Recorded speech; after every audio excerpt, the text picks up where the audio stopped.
মোৰ জীৱনৰ ব্যক্তিগত কথা ৰাজহুৱা কৰাৰ মানসিকতা মোৰ নাই। তথাপিও মই নিৰূপায়। মই সত্যজিৎ বৰা।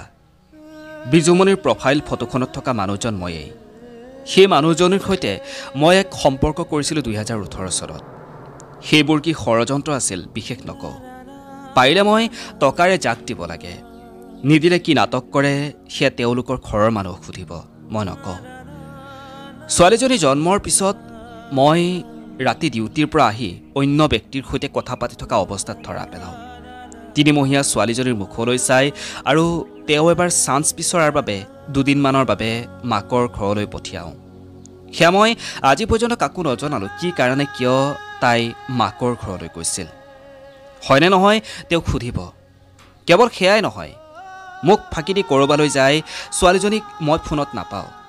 অৱশ্যে পিছত গম পালোঁ সাপে খাইটিৰ নিজৰ কিবা অন্য ঠাণ্ডাতহে যায়। নিজৰ ভিনীয়েকৰ লগত তাইৰ কি সম্পৰ্ক সেয়া মই বহু পিছতহে জানো। দুলীয়াজানত ছোৱালীজনীৰ স্কুলত সুবিধাৰ বাবে ভাড়াঘৰ লৈ দিলোঁ। তাত তাই ভিনীয়েকক আনি ৰাখে, সেয়া মই গমেই নাপাওঁ।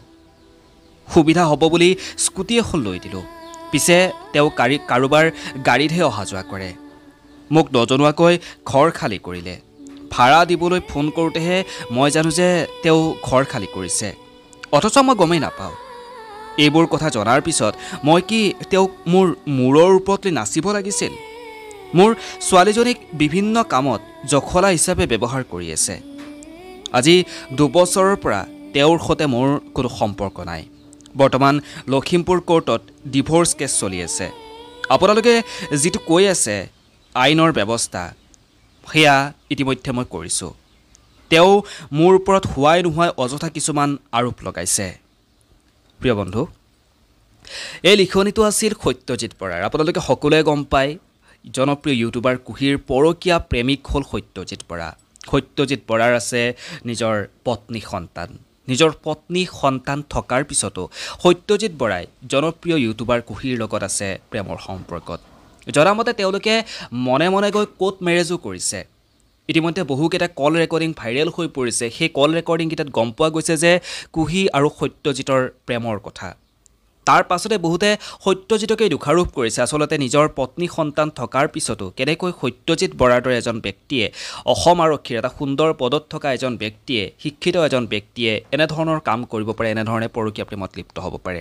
কিন্তু ইয়াৰ কাৰণ সত্যজিৎ বৰাই নিজে উদঙাই দিছে। তেওঁ নিজৰ পত্নীৰ যি চৰিত্ৰ, নিজৰ পত্নীৰ চৰিত্ৰৰ বাবে তেওঁ কিদৰে শাস্তি ভুগিছে, মানসিক অশান্তিত ভুগিছে, সেই কথা ইতিমধ্যে সত্যজিৎ বৰাই লিখনিৰ মাজেৰে জনাইছে।